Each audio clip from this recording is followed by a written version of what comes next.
Hola, ¿qué tal? ¿Cómo estamos? Muy buenas a todos allá donde estéis. Hoy tenemos con nosotros un invitado muy especial, don Eligio Hernández, un abogado que fue perdón, fiscal general del Estado en España y que muchos conoceréis y otros os gustará conocer. ¿Qué tal, don Eligio Hernández? ¿Cómo estamos? Muy bien, muy bien. Un poco más viejo, pero bien. Gracias por atendernos, que me imagino que andará como siempre, aun con la edad, seguro que está usted siempre atareado. Es abogado, de Bueno, hecho. yo me jubilé como magistrado hace ya 10 años y como abogado ya estoy un poco en retirada ayudando a mi hijo, que es el que heredó el bufete mío. Pero ya no voy al despacho, pero le dedico 4 o 5 horas a ayudarlo y luego me dedico a mis actividades preferidas. Yo soy más humanista que jurista, ¿no? Y me dedico a dar conferencias, a escribir artículos y estoy escribiendo algunos libros para ver si los termino. Algunos, uno los escribe ya a pares, ¿no? Tiene tanta energía que necesita varios. Sí, yo digo que aunque viva 200 años, no tengo tiempo de hacer todo lo que quiero.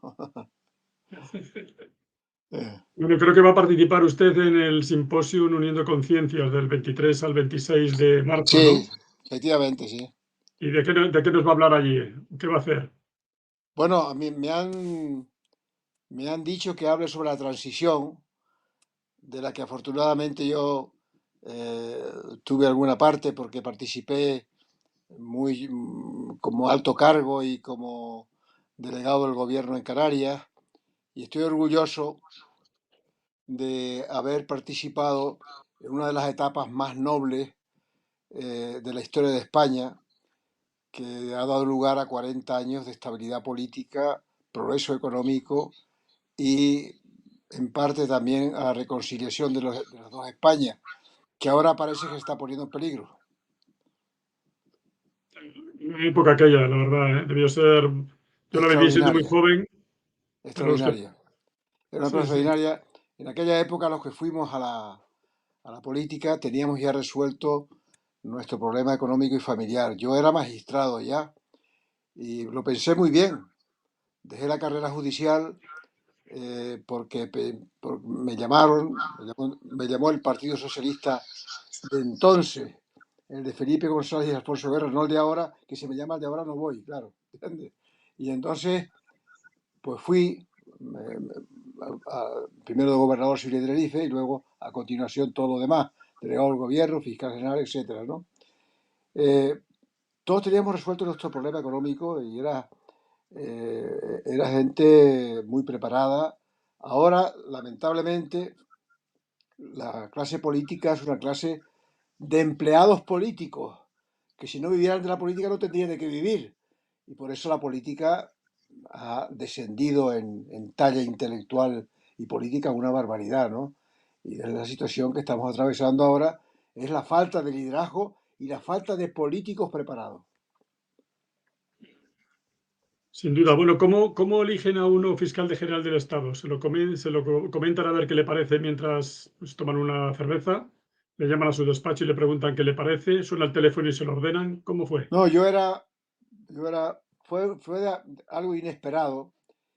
Yo era vocal del Consejo del Poder Judicial en ese momento, en el año en el 90 y 91, y se presentaron problemas en el Consejo del Poder Judicial y yo puse de manifiesto la importancia que tenía la relación del Consejo del Poder Judicial con el Ministerio Fiscal, con el Fiscal General del Estado, para el ejercicio de ciertas acciones contra determinadas conductas de jueces que nosotros creíamos que eran reprochables. Yo había tenido mucha relación con el Ministerio Fiscal. Al fin y al cabo yo tenía la misma carrera porque en mi época se ingresaba a la carrera judicial y al mismo tiempo en la fiscal. Uno escogía fiscal y otro escogía jueces, ¿no? Y entonces yo hice un informe de 20 páginas. No vuelvo a hacer más informes en mi vida, porque ese informe llegó al Consejo de Ministros y entonces, pues ya tenemos al fiscal general del Estado, ¿no? Y de repente, de la noche a la mañana, me llamó Tomás de la Cuadra, que era ministro de Justicia, y dice, oye, te vamos a designar fiscal general del Estado. y me convierto en fiscal general del Estado sin esperarlo, ¿no? Fue una experiencia muy interesante, muy dura, como todas, pero los fiscales generales del Estado en todas partes del mundo los nombra el gobierno con los controles necesarios, naturalmente. O sea, que dependen del gobierno, ¿no? Como dijo el presidente actual, ¿no? Bueno, pero el presidente actual lo dijo, como es un ignorante, pues dijo que dependían del gobierno y cualquiera que estuviese oyendo eso piensa que el fiscal general del Estado se levanta por la mañana y hace el saludo militar al presidente del gobierno. Nada más lejos que eso. Hay, pero yo comprendo que lo que diga sobre esto ya es inútil porque es tanta la verdad mediática sobre que el fiscal general del Estado depende del gobierno y hace lo que el gobierno dice, es tal lo que se ha repetido eso que ya es difícil demostrar lo contrario. Sin embargo, yo hoy, casi 30 años después de haber sido fiscal de Estado, digo que jamás el gobierno interfirió, Felipe González, en mis funciones como fiscal general del Estado. Porque además, el fiscal general del Estado no puede, no puede interferir en la función de los fiscales, por mucho que se diga. Porque el fiscal tiene, el Instituto Fiscal tiene el famoso artículo 27, que faculta a los fiscales que reciben una orden del fiscal superior a oponerse si entiende que esa orden es ilegal o, la frasecita no tiene desperdicio, o improcedente por otros motivos. Con lo cual obliga al fiscal general del Estado, que repara su orden, una fiscalía, a reunir a la Junta de Fiscales de Sala, que es el órgano superior que asesora al fiscal general del Estado. Claro, la gente me dice enseguida, oiga, pero usted puede tomar decisiones en contra de la Junta de Fiscales de Sala. Yo no conozco ningún fiscal general del Estado que haya tomado decisiones contra el parecer de la Junta de Fiscales de Sala, porque estaría muerto políticamente al día siguiente. Es decir, yo, cuando discreparon algunas fiscalías de mis órdenes, lo sometí a la Junta de Fiscales de Sala y la Junta de Fiscales de Sala apoyó mi orden, con lo cual ya sí podían, ya tenían los fiscales que cumplirlo obligatoriamente. Por eso digo que hay mecanismos de control que funcionan, mecanismos de la propia carrera fiscal, ¿no? Y luego depende también de la persona del fiscal. Yo creo que todos los fiscales han actuado como yo. Lo que pasa es que ya tienen el marchamo de que son lacayos del gobierno y a ver quién le quita eso de encima, ¿no? Es difícil, la verdad que sí. De todas formas, a los ciudadanos nos queda siempre ese resquemor, ¿no? De quién manipula a Siempre, quién. eso ya es imposible. Pero claro, sistemas, no hay sistema democrático. El más democrático de los sistemas, con independencia de lo que podamos creer del sistema social y económico de los Estados Unidos, es el norteamericano. Es una democracia formalmente, en mi opinión, la mejor que se ha formado en la historia de la humanidad. Allí el fiscal general del Estado lo designa el presidente de los Estados Unidos, pero lo acepta o no el Senado. O sea que el Senado es el que confirma o no confirma el nombramiento. Y ese fiscal general del Estado es la cuadratura del círculo. Es al mismo tiempo, el ministro de Justicia forma parte del gabinete del gobierno de los Estados Unidos y es el jefe del FBI. Teniendo en cuenta que el FBI es una policía federal, es como si fuera un ministro del Interior de los Estados Unidos. Las policías dependen de los estados. Es decir que, y sin embargo, cualquier fiscal federal nombrado por el fiscal general, siempre con la aprobación del Senado, fíjese usted la que ha liado, el Watergate, a Clinton casi le cuesta el cargo por sus desvaneos amorosos en la Casa Blanca y funciona el sistema. Hay control a los poderes públicos, aún habiendo sido el fiscal nombrado por el presidente de los Estados Unidos. Usted creo que fue también miembro del Consejo del General del Poder Judicial, ¿no? Sí, Deben los jueces elegir, le quería preguntar, ¿deben los jueces elegir a los jueces? No, yo nunca he sido partidario de que los jueces elijan a los jueces. Yo soy juez, ahora ya jubilado, ¿no?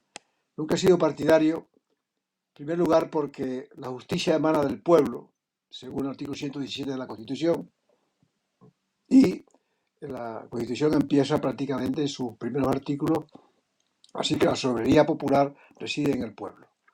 Es decir, si los jueces eligen a los jueces, se crea un sistema corporativo que al final no funciona. Y además, el primer consejo del Poder Judicial se dice que fue un consejo apolítico. No es cierto, porque los jueces que fueron elegidos por los jueces eran criptomilitantes, es decir, eran al fin y al cabo afectos a algún partido político. Yo creo que hay que mantener el sistema de elección por el Parlamento del año 85, pero con los controles que no acaban de ajustarse. Incluso cabría plantearse en una reforma de la Constitución si es conveniente seguir con el Consejo del Poder Judicial o no. En Francia y en Italia, que es donde se copió el sistema, forma parte del Consejo del Poder Judicial, lo preside el presidente de la República, el Consejo del Poder Judicial, y forma parte de ello el ministro de Justicia. Es decir, es muy difícil que un poder ejecutivo esté completamente al margen del Poder Judicial. Lo que hay que hacer es que funcionen democráticamente los controles y los partidos políticos actúen con arreglo a la Constitución, es decir, que sean las cámaras las que elijan a los jueces y no que lleguen a un acuerdo, a un pasteleo, a un cambio de cromo, que luego pues no se refleja la democracia en ese nombramiento y se ha obtenido una imagen que ya es difícil enmendarla, ¿no? ¿Cómo cree usted que ha sido el papel que han jugado los jueces en el proceso este de la pandemia?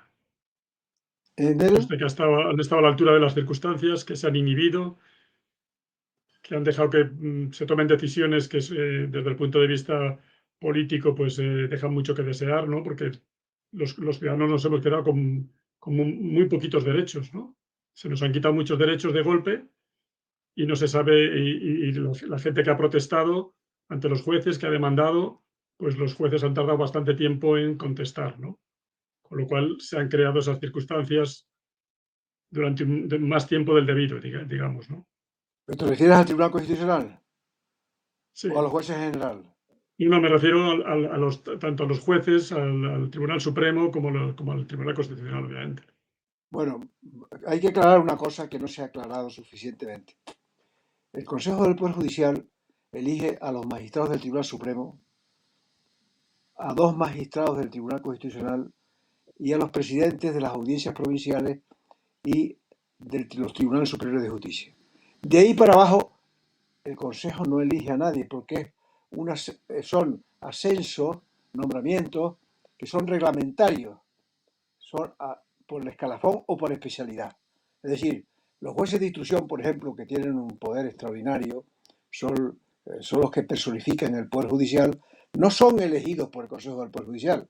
Acceden a ese cargo por concurso, por oposición y algunos por especialidad, ascienden a magistrado también reglamentariamente. Es decir, que la base del Poder Judicial, el Poder Judicial no es el Consejo del Poder Judicial. El Poder Judicial son los jueces y magistrados y tribunales. Y el Consejo del Poder Judicial es el órgano de gobierno de los jueces, que es el órgano político, que es el que establece el régimen disciplinario de los jueces, el que hace los nombramientos que he dicho, pero no todos los nombramientos. Los nombramientos fundamentales de la base de la justicia están reglados y no cabe la discrecionalidad en ellos, ¿no? Por eso digo que yo tengo una confianza extraordinaria en los jueces. Basta nada más que ver el panorama, desgraciadamente, que está viviendo España ahora. Hay muchos sumarios contra miembros del Partido Popular que fueron ministros, contra miembros del Partido Socialista que fueron ministros, algunos de ellos estuvieron en prisión. Es decir, acabamos de ver que se acaba de pedir una pena de 15 años porque fue ministro del Interior. Es decir, que está funcionando la justicia, yo creo que aceptablemente bien, porque aquellas causas que están lesionando el sistema democrático están siendo seguidas. Acabamos de ver que se establecen penas importantes como se estableció en el tema de lo que yo sigo llamando golpe de Estado de 2017 de Cataluña. Luego viene la política y estropea el tema porque les da el indulto a aquellos que fueron condenados en sentencia firme por el Tribunal Supremo. Pero eso, la justicia cumplió con su deber. Y la justicia está todos los días cumpliendo con su deber. Yo tengo una gran opinión de los jueces y magistrados españoles, no porque yo sea magistrado, porque yo he sido probablemente, hablo con, mirándote a la cara a ti y a todo el mundo, porque yo no volví yo cuando dejé la política no volví a la carrera judicial. Y no volví porque entiendo que los jueces que se dedican a la política no pueden volver a ser jueces de nuevo, porque no pueden en su vida ser imparciales. Yo le dije a mis compañeros de la sala de lo contencioso Santa Cruz de Tenerife, a la que yo pertenecía, fui a tomar posesión para luego pedir la excedencia, y me dijeron, ¿por qué te vas, Eligio? Porque no soy imparcial. Pero hombre, si deliberamos contigo todos los días, ¿cómo no sabemos si eres imparcial tú, si tú no te casas con nadie? Digo, no, no, es que ser imparcial no consiste en serlo, sino en parecerlo. Y si yo he ocupado cargos políticos en virtud de mi militancia socialista, ya no puedo jamás parecer imparcial. Y no volví a la carrera.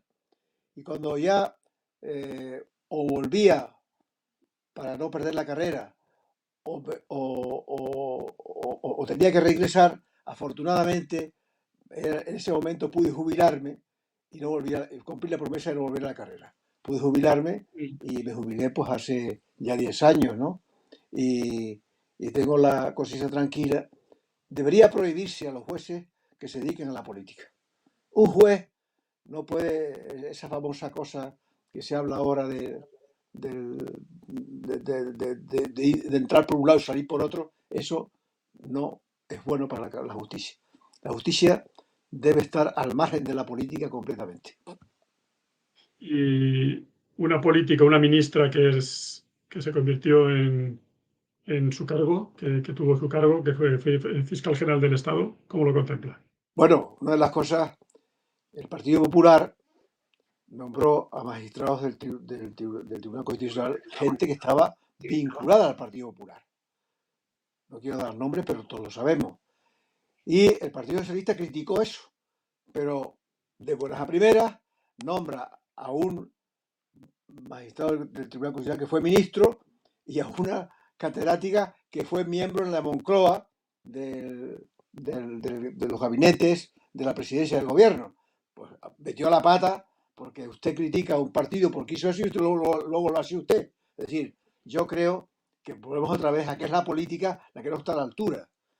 Porque los jueces luego, algunos creen que ya pasó, no se eligió a un magistrado excepcional, de las mejores cabezas jurídicas que tiene España, no se eligió a Marchena, presidente del Tribunal Supremo y del Consejo del Poder Judicial, porque un diputado del Partido Popular, en fin, en una conversación que le fue grabada, dijo que ya el PP controlaría la justicia nombrando a Marchena. Marchena dignamente cogió y no quiso que se le nombrara, dimitió de candidato al presidente del Consejo del Poder Judicial. Es decir, que los dos partidos no han estado. Lo que falla no es el sistema de elección de los jueces del Consejo del Poder Judicial por el Parlamento. Lo que falla es el Parlamento y los políticos que no están a la altura del sistema democrático.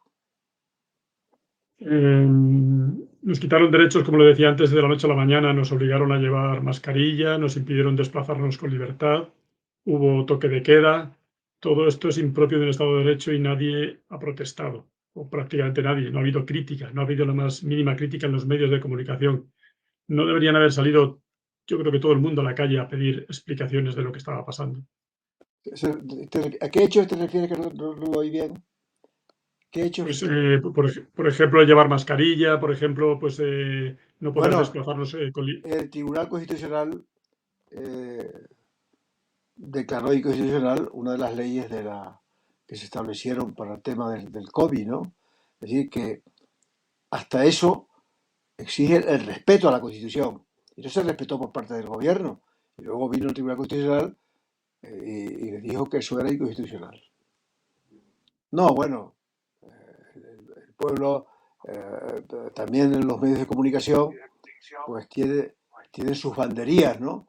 Y según sea quién ha producido los hechos de corrupción o quién ha tenido una acción de gobierno, según sea el color político del gobierno, pues hay medios de una parte y medios de otra que lo destacan más o menos. Y eso es otro fallo también de la imparcialidad que deben tener los medios de comunicación. ¿Le parece que este gobierno está gobernando por decreto? Sí, este gobierno ha hecho una cosa que es para eludir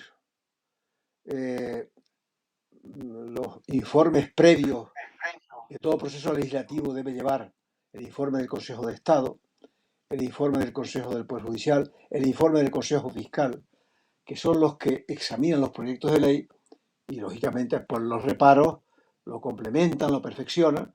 ¿Qué ha hecho? Recurrir a la proposición de ley.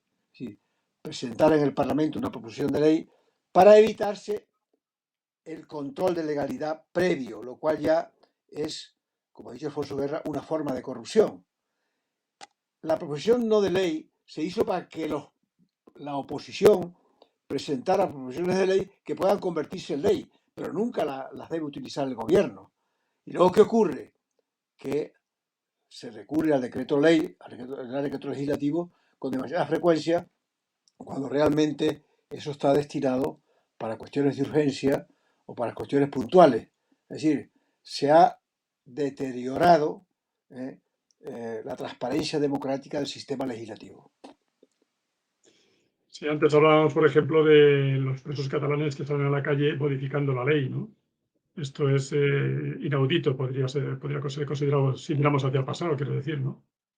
No, bueno, que lo de Cataluña, yo opiné por escrito que era rebelión y no sedición. Luego hubo que tener la unanimidad de la Sala Segunda, lo cual a mí me parece bien, porque si hubiese habido votos particulares con una sentencia de rebelión, entonces se hubiesen los catalanes frotado las manos. Pero ahora no han modificado, han derogado la sedición con un alegato lamentable, diciendo que era para homologarla con la legislación europea. Nada más falso. Los hechos que fueron calificados como sedición en Cataluña, esos hechos son más castigados todavía en Europa, aunque con otro nombre. Delito de traición, no se llame sedición, pero tienen otro nomen juris, otro nombre delictivo, pero se castigan igual. Por lo tanto, no hay tal homologación, ha habido una derogación. Ya la Sala Segunda recientemente, en un auto importantísimo, ha advertido que se ha dejado indefenso al Estado frente a hechos como ese si lo vuelven a repetir. Cosa muy grave. Entre un fiscal, un juez, digamos, profesionales que están cumpliendo con su obligación, claro, tienen una visión de la sociedad, del Estado, pues limitada. Un fiscal general del Estado tiene que tener una visión muy amplia, ¿no? Viviéndole los problemas, escuchando los problemas o informándose de todos los problemas que hay en el país.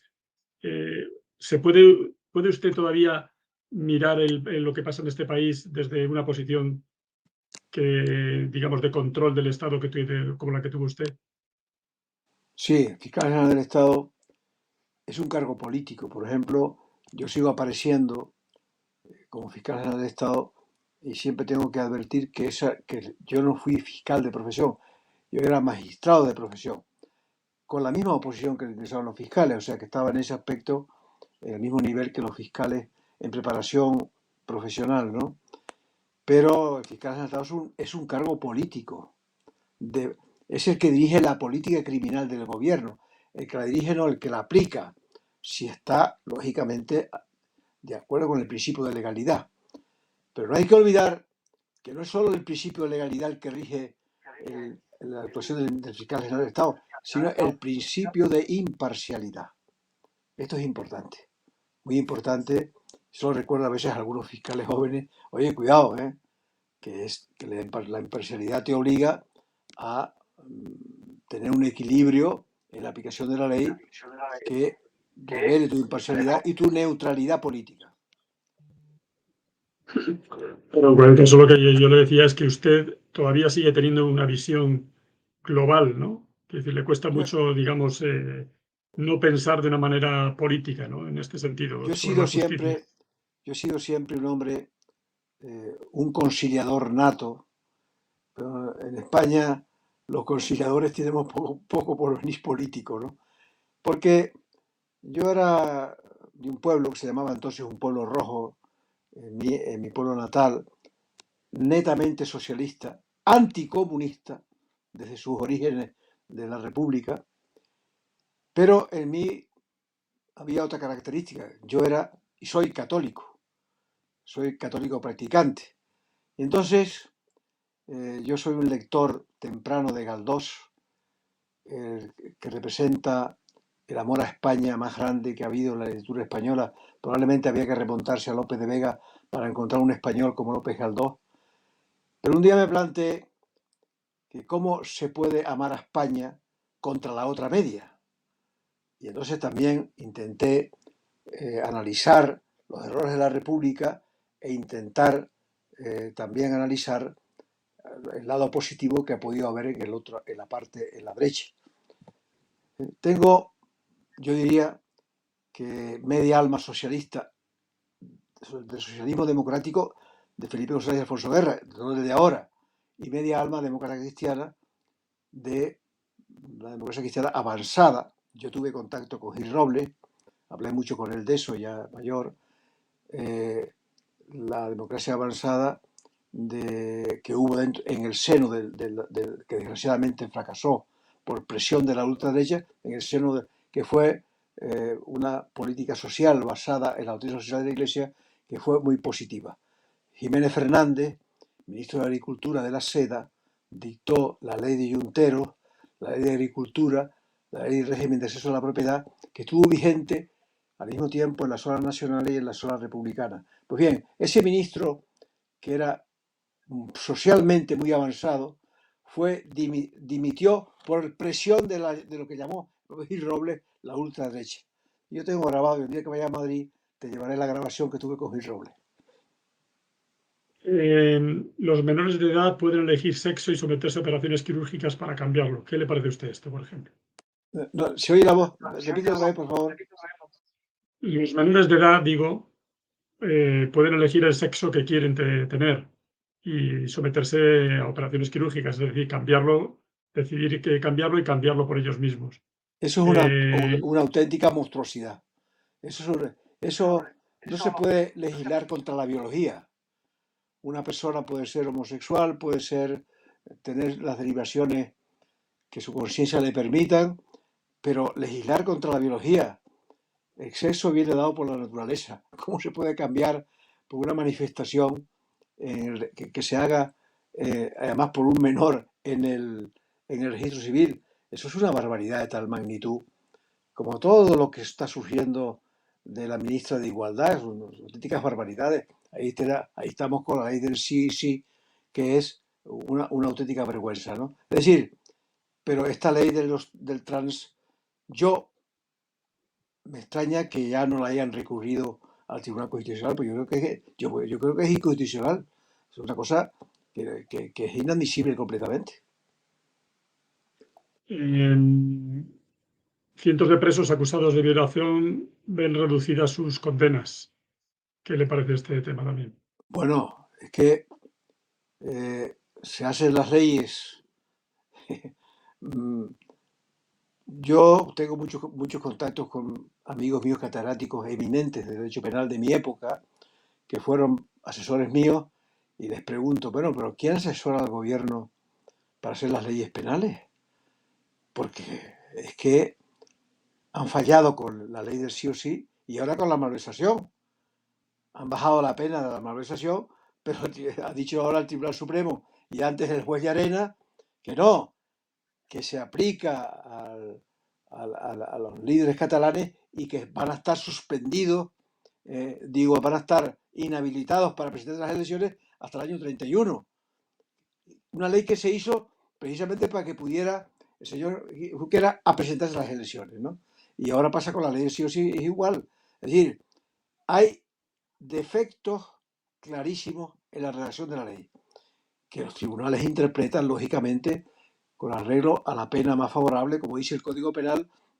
Eso lo aprendimos en segundo de Derecho, ¿no? La ley más favorable al reo es la que se aplica. Y entonces, en lugar de rectificar, lo que hace es culpar a los jueces, decir que son machistas. Yo me he reído un poco porque será juezas machistas. Cuando yo entré en la carrera judicial no había mujeres fiscales ni jueces. Hoy son mayoría. Entonces, bueno, eh, eso ha sido muy claro, Felipe González. Miren, si usted ha hecho la ley mal, rectifíquela, pero no insista sostenerla y no enmendarla de que usted la hizo bien y son los jueces los que se han equivocado. Eso en un país democrático no se puede sostener. En Europa están escandalizados porque una ministra está defendiendo que hizo bien una ley cuando los jueces han dicho que no está bien hecha del todo, ¿no? En fin, lamentable.